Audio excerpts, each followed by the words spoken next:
Welcome to Mic Check 1 2. Big voices, bold story, and the conversation that actually moved the needle in the mice industry. We all know the industry, but today we are looking at two different lenses. On one side, we have the OGs, who are the veterans who built the Singapore mice scene, one business card at a time. On the other side, we have the Gen Z, who are the disruptors, who rewrites the rules with AI, be leisure, and a passion for social impact. Is the traditional ballroom format dead? Are LinkedIn influencers cringe or critical? And most importantly, are curry puffs still the ultimate event snack? Today, we are bridging the generation gap to find out what stays, what goes, what it takes to survive in 2026 and beyond. Joining me today to battle it out, we have Edward Liu and Aloysius, who represent Hello. the seasoned veterans. And we have Kellyn and myself. No, Kellyn is the only Gen Z here that will represent the Gen Z. Okay, putting her in the center. Okay. Please say hi to everyone and let us know, firstly, how many years you have been in the industry before we deep dive into our debate. Hi, good afternoon, and it's a pleasure to be here at this podcast.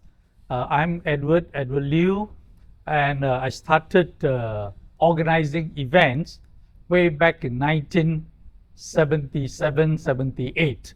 The first shows were launched in 1979. So I'm delighted to share what I have experienced in the past 48 years. Thank you. That's 48 before years. both all of us were born. Yeah, 1970. A true veteran. Wow. Okay, maybe we jump to the next veteran. Okay, yeah. So Edward is really a true veteran. I'm a fake one. But it's a pleasure once again to join our industry colleagues for this podcast. I'm Aloysius. I've been around for about 3 decades in this industry, in two domains, both the public sector as well as the private sector. So it's been a fantastic journey from policy making so that Edward can do his events and thrive, to organizing events as well, and of course managing the world's largest venue, which was the Singapore Expo. Nice. And Kellyn. Hi everyone, thank you so much for having me on this podcast. So I'm Kellyn. I'm currently a senior project and sales executive at Messer. So I only have 3 years on my belt compared to these two over here. Yeah, and currently I'm involved in delivering large-scale trade fairs across the region. Yeah. Nice. Okay, so I'll introduce, I'm 20 years. I'm supposed to be part of Gen Z. 20 years, and I need to say this. I actually see Edward as I grew up. Edward, I think, saw me as a fresh graduate, no, a student, a fresh graduate. I got married, and then now I'm a mother. Wow. So we'll start with a very quick Gen Z slang check. Phones are not with you guys, so no Googling. Cannot ask for help. Cannot ask for anybody help here. So just go with your instinct, okay? Kellyn, you let that answer first. Actually, to be honest, I struggled a bit. When the script was written, I didn't know some of that. So, okay, the first one is FOMO. FOMO. Well, FOMO, it's a fear of missing out, I believe. Yeah. Wow. Ditto, yes, right. It's been around for a while, actually. Really? Okay. Aloysius, Yes, you for guessed it. fear of missing out. Fear of missing out, correct or not, Kellyn? Yeah, it's correct. Fear of missing out. Okay, the second one, ghosting. Aloysius now, okay. I think not communicating or appearing without any reason. Okay, Kellyn, you can. Just not replying to the other party and yeah, disappearing away. Ghost, just like a ghost. Right. I think, based on the same argument, when you say a ghost, it is something, a parrot, it's just, it's imaging. So I guess it is something to do with disappearance and so on and so forth. Yeah. Especially in terms of relationship. All of a sudden, the person is out of sight and out of mind. Next moment, he could well be in front of you. Okay? What, have you been ghosting last time? No. I think most of the time I maintain the good contacts with friends and associates. I have never really tried ghosting anybody. Yeah, thank you. So I think at next that time one we were, is, yeah. it may not be ghosting. You know, when we were Oh. young, we tried to like siam a bit, just to check out the opposite sex, for example. Oh. Yeah, so give you the illusion Okay. of ghosting, but with a purpose. Yeah, now they refine the Siam word to ghosting. Okay, the next one is LGTM or SGTM. I've seen this in emails and I need to clarify. I see it, I'm like, I don't know what this is, man. Can you repeat that first? LGTM. LGTM. I have no clues what this is all about. You don't know also, ah? I don't know. I need to give myself a pat on the back. So I've seen this in my client's email. It came back to me. I sent an artwork, and then she just replied LGT already. ah. Yeah, looks good to me. It's good to me. So Wow. my client did reply approved, but it's LGT, and I'm like, oh dear, like what is this? Okay. Okay, then SGTM. Sounds good to me. Oh, Okay. All right. We're getting it. We're getting it. we're getting the hang of it now, huh? Okay, the last one very easy. Okay, TBH. Is it to be honest? Yeah. Okay. Oh, not bad. To be honest, Kelly, you got like your age.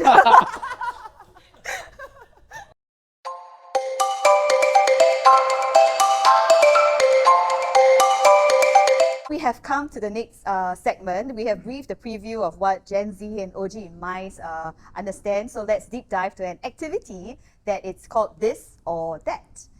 We will and see if there's any generation preferences. So there's no correct or wrong. Let's debate it out on how events are designed, delivered, and experienced. So let's see if three of them, including myself, and the OGs will clash, or surprisingly, maybe they are actually in sync. So I'm going to throw out two options, and you have to pick one. Okay. So there's no sitting on a fence. You don't. So we have this, right? We have this sign. So this you point to me, that you point away. You don't point to the camera. I don't know what's this. Okay, so this or that. Okay, so let's go. Category 1. This is on logistics battle. Okay. We do a lot of events at check-in, at registration. So we tend to debate between digital QR codes or printed lanyards. If you choose digital QR codes, you can point to me, or printed lanyards. In the 3, 2, 1. Wow, I'm the only one agreeing to digital code. How come? Maybe you ask Edward. Well, I think from time immemorial, we have been using tags in order that you can be identified, you know. So if you have a lanyard with your name, people can see without being intrusive, asking your name, and so on and so forth. That's number one. Number two, the usefulness of having lanyard is that you could also treat it as a sponsorship item and raise fund. Yeah, in the trade shows being organized in the US, fundraising is one of the key contributors to the revenue. So all this can be monetized. So therefore, we normally use lanyards to identify a person and to raise funds. Kellyn, I expected you to choose digital QR code. No. Because at event we had previously, we did have an experience of using purely digital QR codes, but then that eventually caused a lot of bottlenecks at the entrance, for example, because we do have staff who scan the registrant's QR code for lead scanning and all, right? And that eventually like caused bottlenecks because some of the guests, they cannot load their confirmation email. And then be like, oh, where's my email? Where's my email? Then they'll be at the door stuck there. And then we received quite an amount of feedback that we should go back to physical lanyards, which we then did. And then for the physical lanyards, we then printed QR codes on it. So why not have both? Like have a printed QR code on the lanyard itself. So that would be a better solution. I chose QR code. I thought sustainable, ma. We are going to the sustainable. You can be sustainable in other ways lah. Yeah. No, just to add on to what Edward said, it is indeed a great identity tool, a very quick one for us to understand and know who and where they come from, which industry, which markets they come from, and their level. Secondly, I think it serves as to raise the status of the delegate.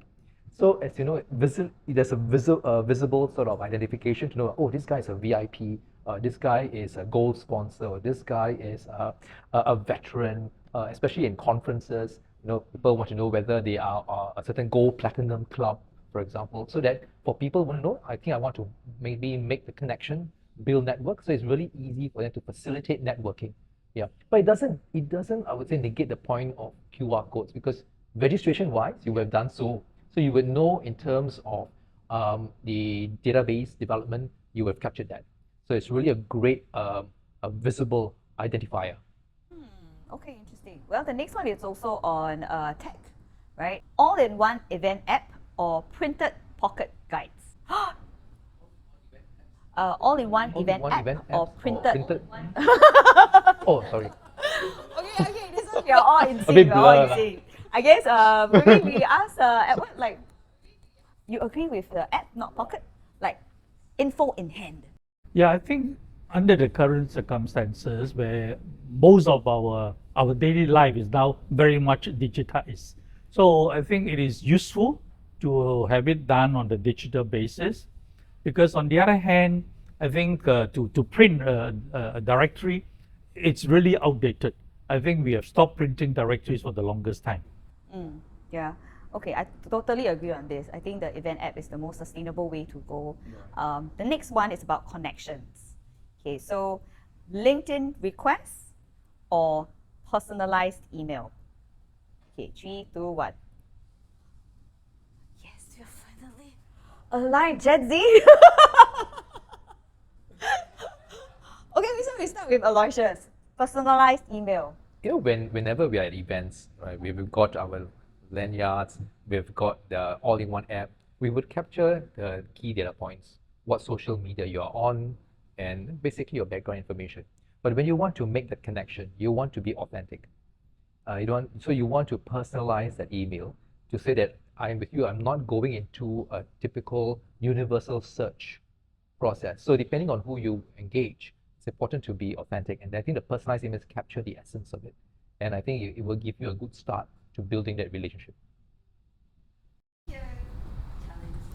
Okay, unlike what you said, I think LinkedIn request or LinkedIn message would be more authentic for me, because like an email, it feels like another task for me in my inbox that I have to check off. And then yeah, it feels like, oh, a bit of burden on me, that I have to reply you. But then on LinkedIn, I can actually see your past experience, like, oh, you've worked here, what projects you've been on. And then from there, I can maybe have a better conversation with you. Yeah, then I could maybe from there it'll be easier for us to build our relationship on what we know of each other and our profiles, compared to an email. Oh, I only know you through your email address, that's all. I'm going to agree with him. I will share my point, but Edward. Let me clarify. We are talking about a personalized email in the context of inviting trade visitors to a trade show. Or is it a general? General email to know you, like if I don't know you, Ah, okay. If it is just to getting to know you, then obviously, I think nowadays we tend to look at LinkedIn profiles and so forth. To be honest, I get a lot of requests for friendship, but I tend to decline them because I do not know them. so you go Eh? for After all, we hear a lot of scamming and so on and so forth.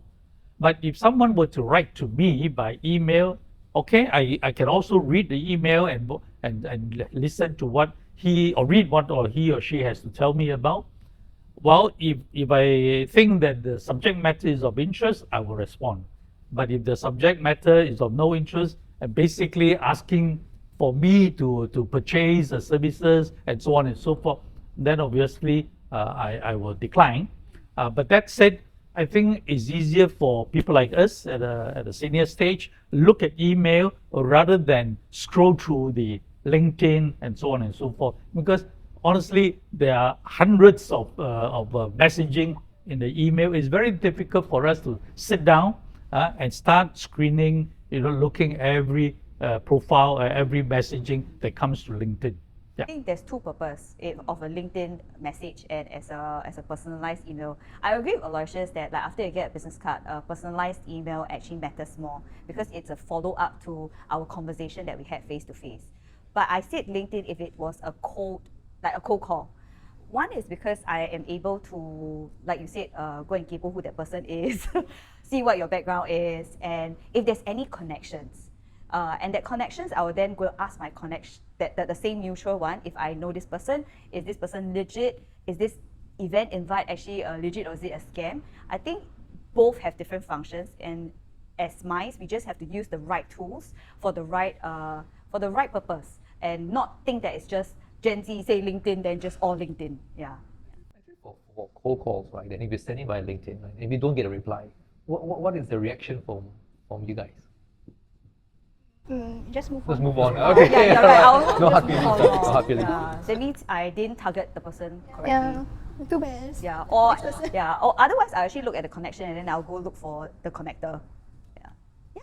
Okay, good point. Next one is about industry hot takes, and I think we all came out from COVID, and previously we all were in the metaverse. So the question here is, metaverse meetings, or we should still do our old school face-to-face? Metaverse, old school face-to-face.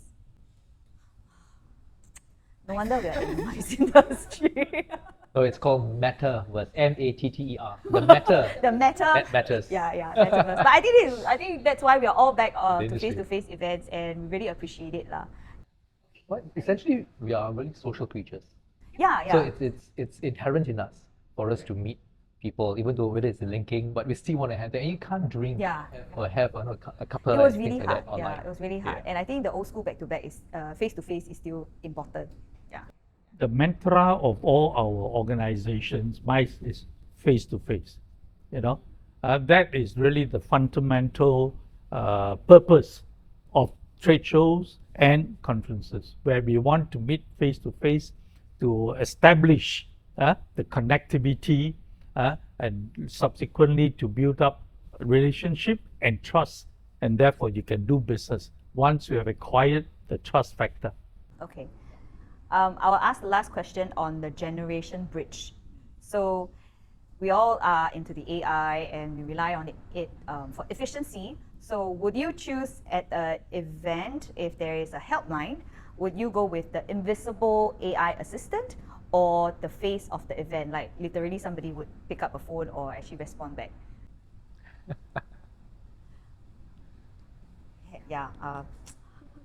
The tech company. But I think that's back to Aloysius' point that I think we are the social creatures. And sometimes I ask the questions, it's really not direct sometimes. Yeah. What's your take? AI? No. No. I'm also. Oh, but then the Gen Z. I thought you were AI, you don't like to talk to people kind. Like solving your problems efficiently, because for example, if you're talking over the phone with a robot, they won't be able to capture, for example, your accent. And then AIs, they have models to be trained, right? And for example, if you're speaking something out of their model, then they won't be able to understand what you're talking about. And then they probably ask you to, press 1 again, press 2 again. And then they reroute you to somewhere else. Then it wouldn't solve your problem, I feel. If you talk to a human, eventually it'll be solved faster. That's what I feel. Having said that, right, I think you give ourselves maybe 3 to 5 years with the tremendous pace of change in AI and technology. You'll find that actually it becomes almost like a real avatar. It's your avatar life. And you don't need to press 1, press 2, and you'll find that it can be even scary. It's able to where the agentic AI will come into play, and you'll find that the fella knows more than what you think you know, and is able to give you good prompts and good suggestions, especially when we talk about business matching in our events. So I think maybe in time to come, but for now, please no press 1, press 2.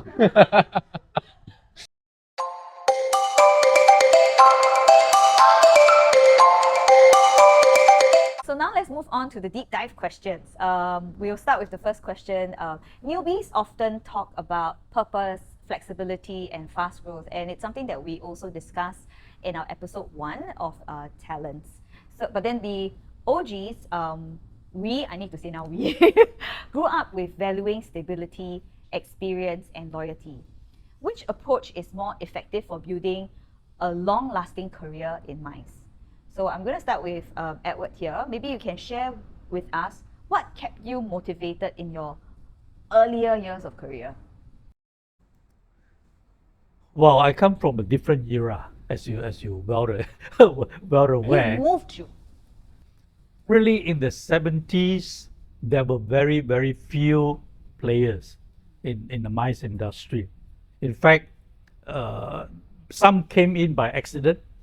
I also partly came in by accident because how I started was that I was working for the newspaper, the Straits Times, for example, and I was based in London for 1 year as a correspondent. And when I was in London, I saw with my own eyes, and I went to see the Daily Mail Ideal Home Show, in London, Earth's Court, and so forth. Now that sunk in my mind. So when I came back to Singapore and to continue with my career, after 8 years of reporting for the newspaper, I thought it was time for me to move on. It was difficult to aspire to be the editor of the Straits Times. So I decided then to come out to start publishing magazines and also considering doing events. So that's how I kind of started in 1977 when I left the newspapers, and I launched 4 exhibitions in 1978. Now, so the question that you just asked me, what motivated me to carry on and so forth. So as I said, really being a pioneer at that time, there were hardly no more than 10 companies, strength constructions, organizing company, and so forth. So that motivated me to say, wow, I'm a pioneer in this sector, and I must succeed. I must succeed in this field because, I put all my money in the new project, as it were, getting some help, some friends to put in some money, and we started running these shows. So in my mind, I said I could not afford to fail, and I just had to carry on. So the motivation was really to try and succeed in a new field. So hence, that really kept me going. Yeah. I think like in the 1970s, it's all like survival, right? And it's so new to the industry, so new to the economy. With that said, right, Aloysius, you're actually in between lah. You're not entirely OG, you're in between, right? So through the time, the in-between time, what changes have you observed in the profile of talents entering the industry in the past versus, today you are also still, you're like 大老板also, so what's the difference? I think the whole talentscape question, right? It evolves with the times, but there's some fundamentals. I think whether it's veterans or new cohorts into the industry, I think we need to go and build those experiences and training. In other words, earn your stripes, earn the scars. I think that's where you'll find that you build substance. I think that's something that it's not a case of you want to run fast, but more importantly, if you want to go far, you need to understand all the different aspects of how the business is run. Get your hands dirty, roll up your sleeves, right? And get your knocks along the way. This is the University of Hard Knocks coming into play. And I think that's where it's not about stability, it's about being focused and being clear about what you want along the journey. Because Edward has a really successful run, right? From journalism to now with being an owner of company.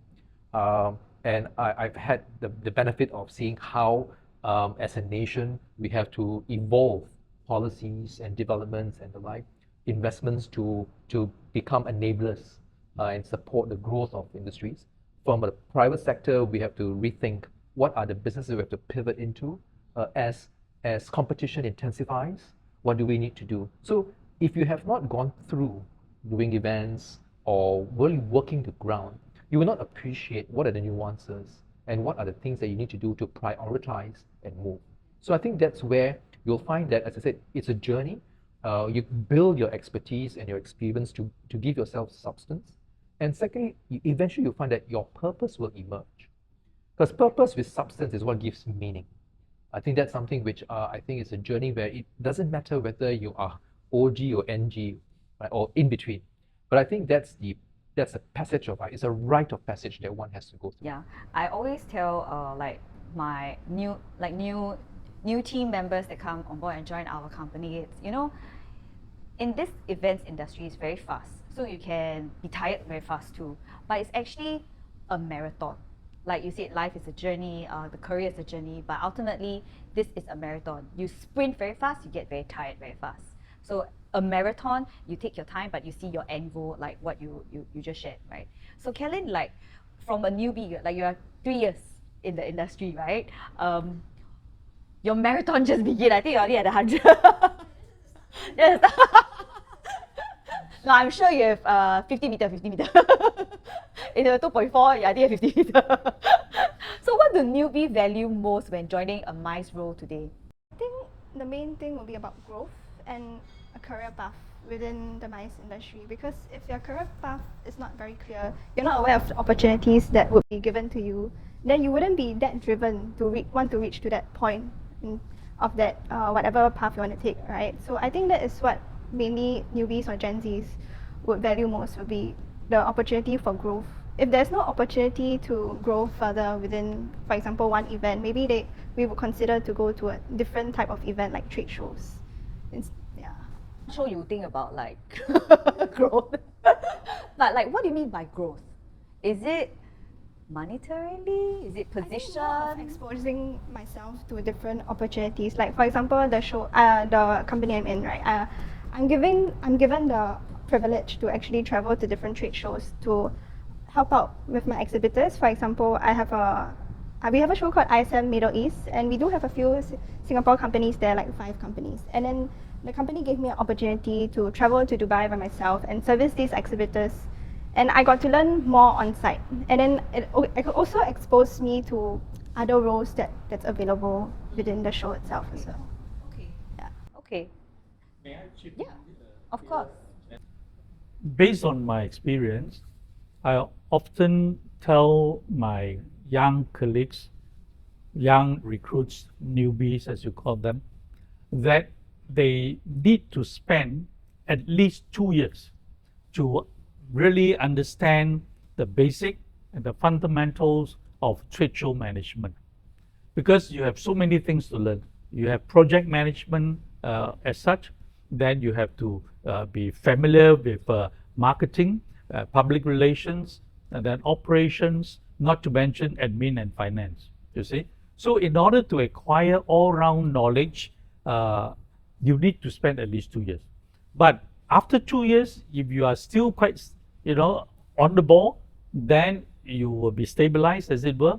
And therefore, if you have now stepped into the 3rd year, I will see that, you will be onto a steady ship that you will be able to carry on. Yeah. So 2 years is my benchmark for any new recruits, at least 2 years.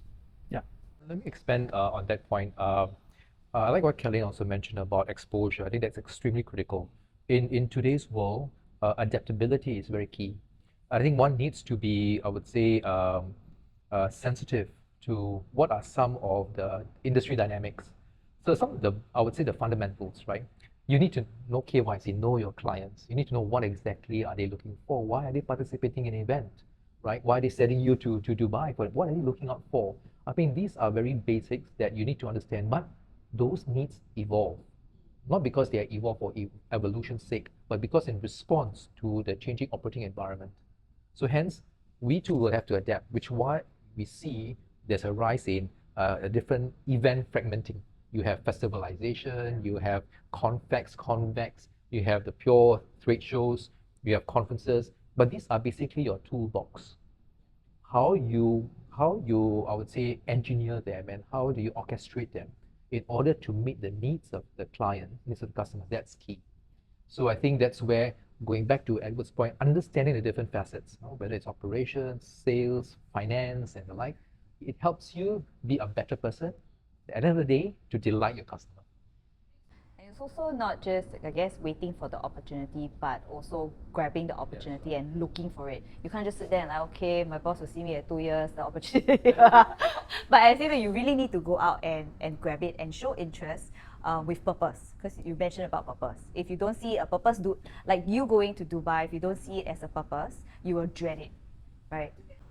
I took it as more of a lesson for myself, because it was my first time to Dubai and I was like planted there to service like our Thai pavilion as well, along with our Singapore exhibitors. So it's really an eye-opening experience. First time to Dubai and first time working in Dubai.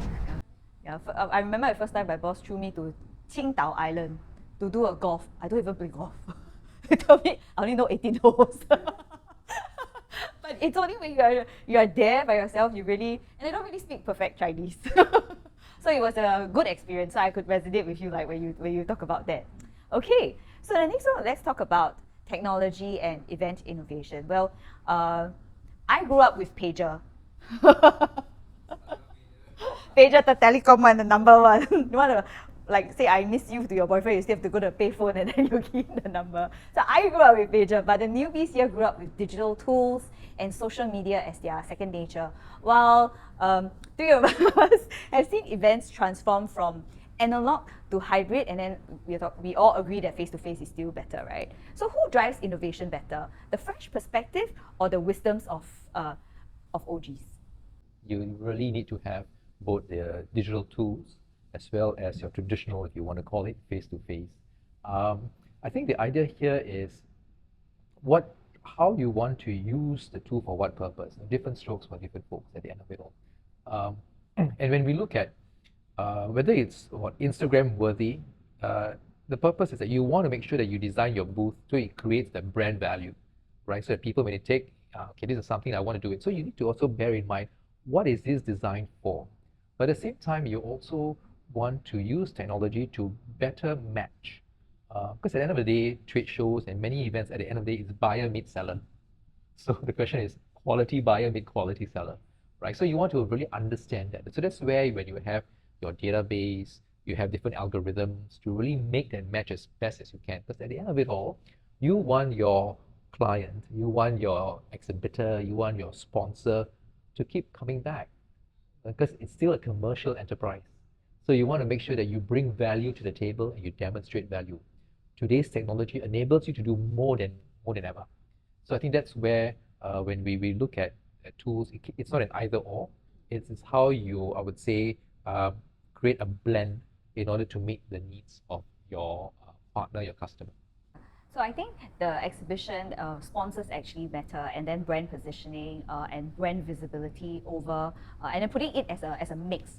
So in conferences for us, when we design consumer activation, it's literally for us it's like literally a chicken and egg. For example, if you have X dollar budget, my client will like, okay, mirror more important than high-end microphone. So because we do it in the consumer activation, for example, at Suntec City, we have only that much budget left. Should I put in a very nice mirror for social posts where public would want to post about the event, or do I actually need to amplify better, put in more speakers so that the rest of Suntec City can hear? At the end, they choose the mirror. So I thought like, I would have chose the sound system because it amplifies, right? So I thought like, What you did was you understood the customer, you give them options. Yeah. So the idea here that it depends on what do they want. So you have to prioritize because it's budget too. Yeah, so yeah, at the end of it all, you are trying to be truly a partner for your. Yeah, I was just shocked that they chose the mirror because I would have chose the speaker. But then today's like, okay, so Edward, do you, in terms of tech and event innovation, how do you adapt to new audience demand in like your sector? Right. I think basically we need to understand the needs or the demands of the audience. Yeah. And therefore our job is to really try to matchmake them, to respond to their needs and demands. If they are happy, I mean, at the end of the day, they will be your regular customer. They will come back. So we can do it different ways. In the past we used to do physical paper survey, and everybody will respond what is good for them, what is not so good for them, and so forth. Or we could do it digitally, yeah, and ask them to respond accordingly. So I think first principle is to understand the needs of your customers, and then you can try and curate programs to satisfy their needs. Very simple. People, exhibitors and buyers attend trade show is to learn new things, is to meet new people, yeah, and to be able, at the end of the day, transact business if possible. So these are very fundamental, very basic. So, but we got to understand the evolving trends, the evolving needs of our exhibitors, of our visitors. Without understanding that, you are not able to curate and bring in the right exhibitors, to meet their demands. Yeah. So I think there is one thing that I want to check here, because since we have a range of experience, would you be able to share an example, this to all, of a trend that you feel that it worked or didn't work? Okay, maybe I'll take it.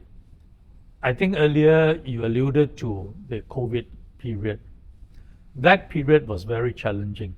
Yeah, we were not allowed to do trade show in the first year. Second year, we were allowed to do some form of experiment. I still remember the days where we have to segregate the lane. So X number of people could go in and X number of people could exit, so as to manage the entire scenario. Obviously, STB, the authority that enforced those rules have a good reason to do so. And in order so that we could continue doing business, we have to comply, okay? And that's for part of that scheme of things was a question of hybrid event.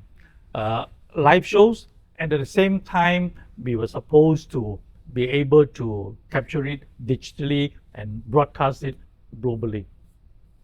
To be honest, I spent a good amount of money, maybe up to $70,000 for one event, in order to comply with that requirement of doing hybrid. To me, it didn't work. It didn't work for us, and the number of people that we reached was limited, and the result was, as I said, not ideal.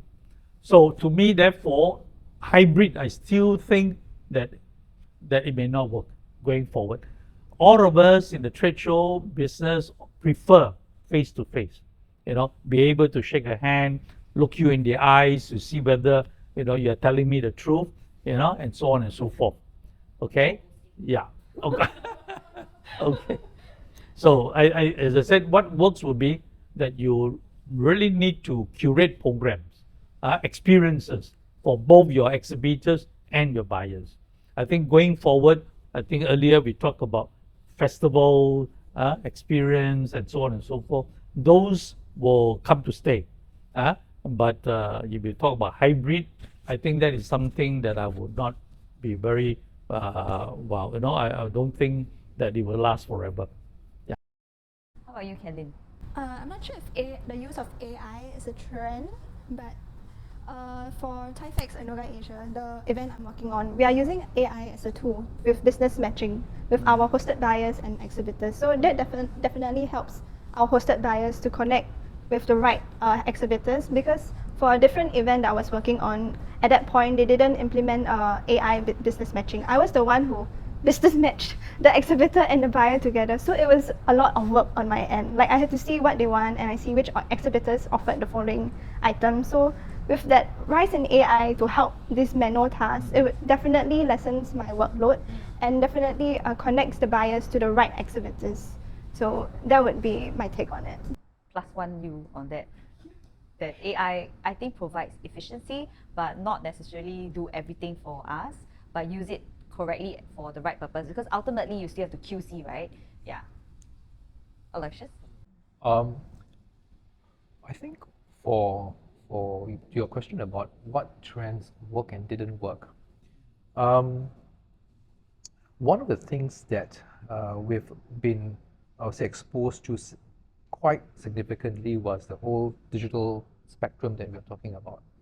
And I think coming out from COVID, we assumed that digital means it's either you do a digital event or you do a face-to-face. But actually the whole notion of hybrid means it's you're on a spectrum. So which means you need to have both. And I think from that so-called trend, but I think it has set a new baseline as to how a successful event needs to be constructed. You cannot do this purely face-to-face, right? You have the tools. That's why you have QR codes to register and all that. You have AI coming in to enable you to make better matching. You also want to make sure you get the best ROI for your exhibitors by ensuring not just better matching, but also in terms of content generation. So, and this is where I see a start of it. I would say not a trend, but I think it would be a necessity as to how do you synthesize content, whether it's to conferences or whether it's to your on-site workshops and the like, whereby these serves as commercializable opportunities.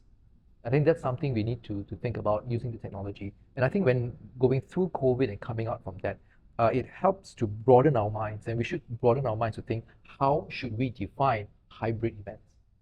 It's not an either or. It's not saying that you cannot do face to face. You have to. But I think how do you enrich the experience? It's quite crucial. The other part, I guess, the trend is, and it's quite might be a slippery slope, is this whole notion of sustainability. And are we truly conscious about doing sustainability as it is, or are we greenwashing? And I think that's something we need to be true to ourselves, right? Yes, there's an entire push, not just at nation level, but global level, scope 1, 2, and 3, and many others, right? And here at the events level, we are trying to think, how does that manifest itself in terms of the different events that we do, the touch points that we have.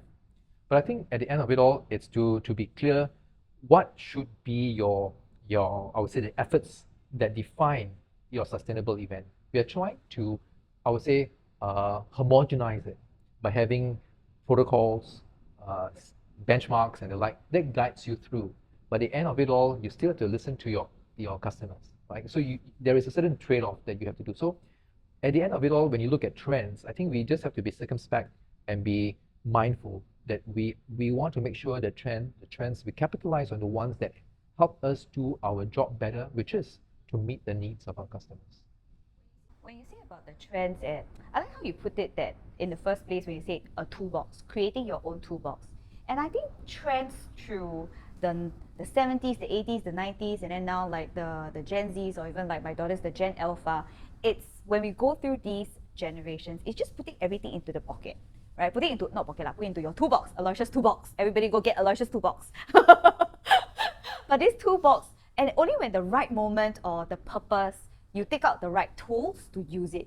So I think trends are short term to say, but then if you know how to keep them in Aloysius toolbox, then you know how to use it wisely. Yeah. So I think that was a very good point. Today my learning is create your own toolbox.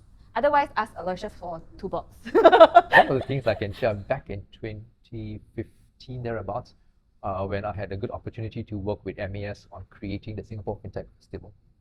That was Yes. I would say, one of the earlier manifestation of that whole movement towards festivalization, right? So the question is, what is festivalization? Is it about having some K-pop stars coming in, or is it got to do with different parts? But actually, the curation means that how do you really drive home the point, whereby you can present things to do with content, things to do with how do you activate different social spaces in order to build greater collaboration. So you find that actually you can create different, again, go back to your toolbox. What's your festival toolbox you want to create? And it's not one, we must adhere to this and therefore it becomes a festival. It's how you want to create. You can have a South by Southwest injection into the event alongside, say, a very engaging TED-like conference. So nothing stops you from saying, oh, you cannot do one or the other. The question is, first of all, is there got money, got sponsor, got content?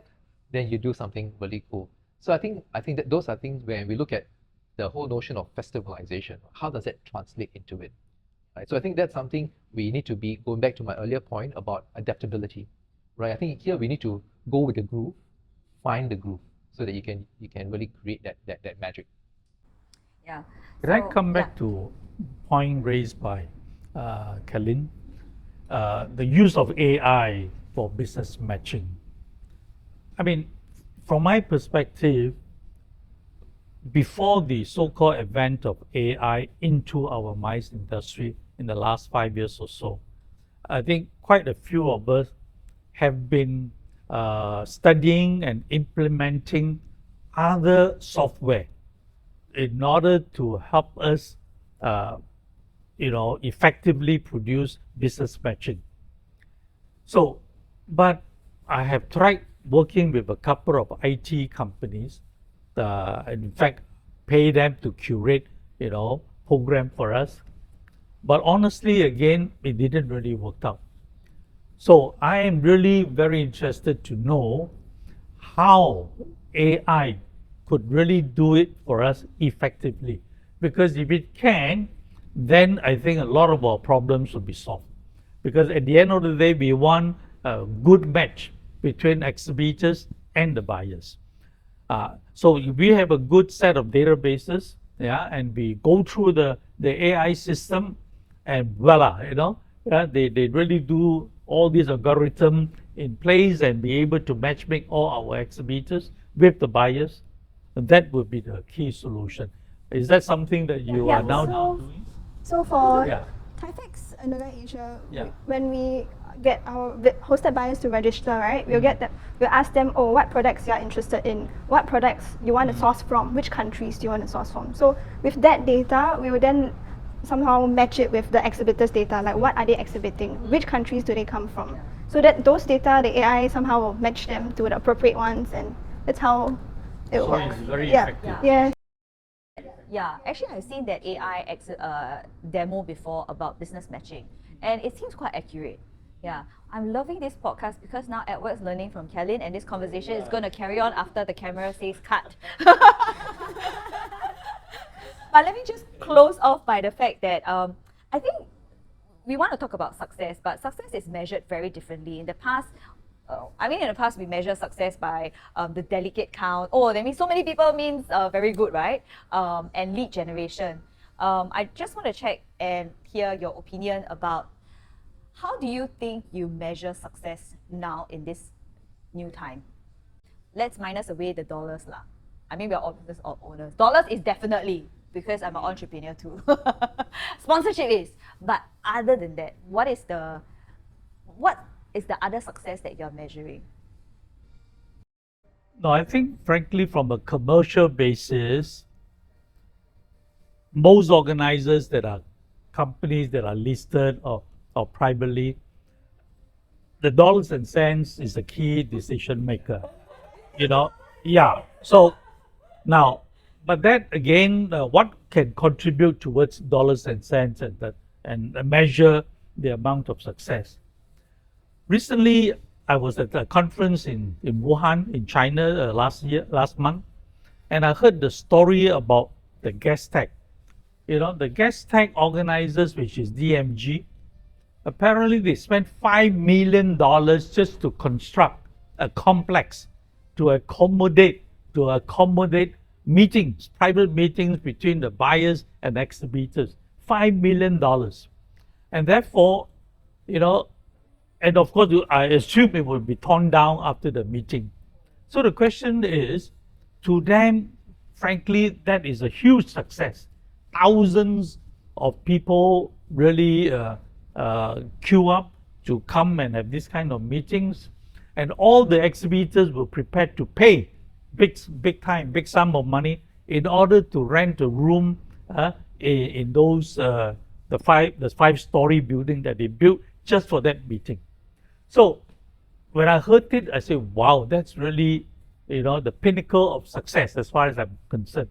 And I wonder how many other success stories can match what I heard from I think it's Jeff, Jeff Dickinson, is it the CEO? So that gives me an idea. When people talk about success, it's really huge. And it is successful because it really benefits both the buyers and sellers, and more so the industry. So the industry will be able to move forward, if there are more committed buyers and sellers, and they will help grow the industry. So yes, of course, that is really to me is almost out of this world that they spend so much money in curating success. That is true success to me. Thank you. So Aloysius, what's success? I think to your point about success metrics, right? Even the events of today and tomorrow, it's not going to replace them. It's going to the metrics that we know commercial is going to expand them. I think success will have to go beyond just commercials. And today, if you look at what attendees, whether they are delegates exhibitors, sponsors, they're looking for is a return on objectives. My purpose or my objective of being at event, right, it's either to network, to build good business development opportunities, right, to get a sense as to what are the new products and services out there, to build knowledge, intellectual capital, right? And so these are things that will measure, I would say, will be part of your I would say your success stack, if I can put it. We're using let's use the IT term. We borrow the IT term. So your success stack must have this sort of elements coming in.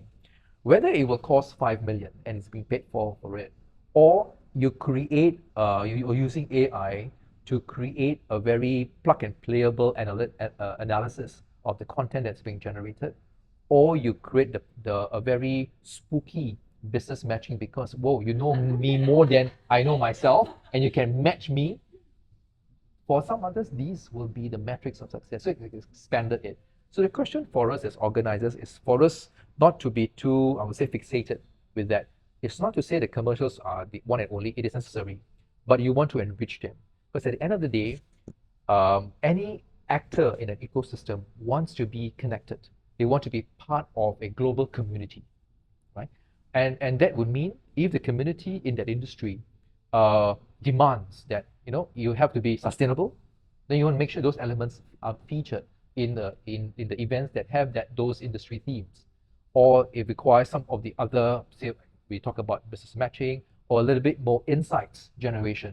You need to do that. So I think that's what I would term as success metrics would have to be expanded to cover both the commercial as well as the community and enrichment aspects of a successful event. Very nice.